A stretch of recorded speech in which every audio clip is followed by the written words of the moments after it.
Tu te demandes pourquoi certaines conversations ou certains dates semblent bien se passer, mais au final, elles perdent tout intérêt pour toi. Tu fais peut-être une de ces 3 erreurs qui tuent l'attraction, et crois-moi, la troisième est la plus importante. Bienvenue sur Art Séduction. Ici, on parle d'attraction et de séduction avancée. Alors, si tu veux savoir comment devenir plus séduisant naturellement, je t'invite à t'abonner à cette chaîne et à activer la cloche. L'erreur numéro 1, trop parler et ne pas créer de tension. Trop expliquer, trop se justifier, combler tous les silences. Beaucoup d'hommes pensent qu'ils doivent combler le vide à tout prix, mais en réalité, le silence bien placé est un outil puissant d'attraction. Alors pourquoi ça tue l'attirance?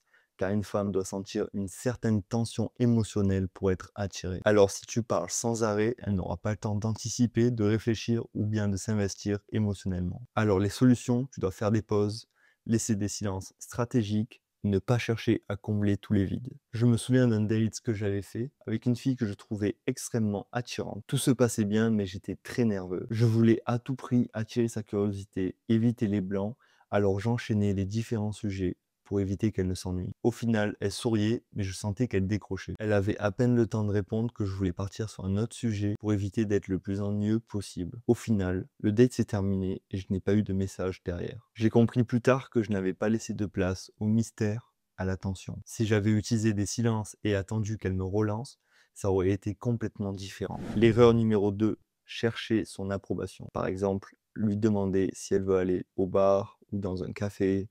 Vous lui laissez beaucoup trop d'alternatives et vous lui demandez à chaque fois si elle est d'accord. Le problème avec ça, c'est que tu lui poses trop de questions, comme si tu voulais qu'elle te valide ton comportement. Ça montre un manque de confiance et les femmes ressentent ça immédiatement. En fait, les hommes qui cherchent constamment l'approbation d'une femme donnent l'impression qu'ils ont peur de mal faire. Les solutions, tu dois diriger la conversation, énonce tes propres choix sans attendre de validation. Tu dois mener le rendez-vous sans chercher son accord du tout.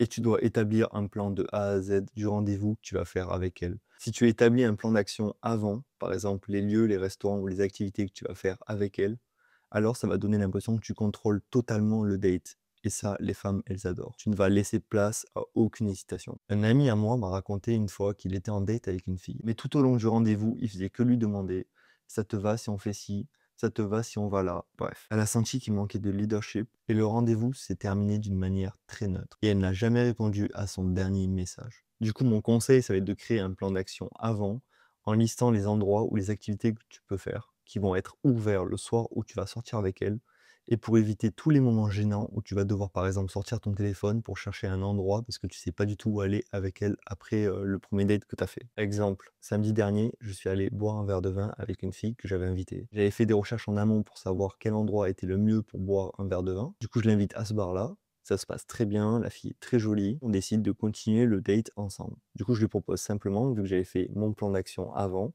un autre bar, Hayden Bar, et on y allait.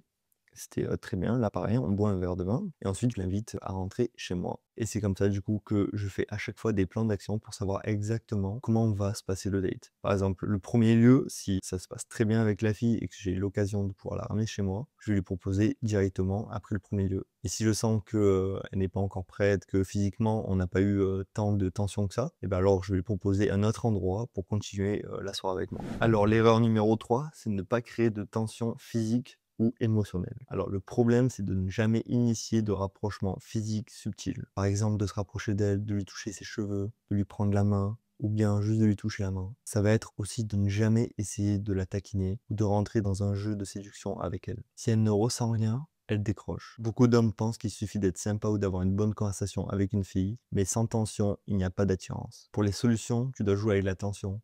Par exemple, t'éloigner, puis revenir doucement. Tu dois adopter une gestuelle plus assurée et plus détendue. Et le plus important, tu dois observer ses réactions et ajuster en conséquence. Si tu évites ces 3 erreurs, tu vas voir une différence immédiate dans tes interactions. Abonne-toi pour ne pas louper les prochaines vidéos, car je vais en sortir une tous les vendredis. Alors on se dit à très vite.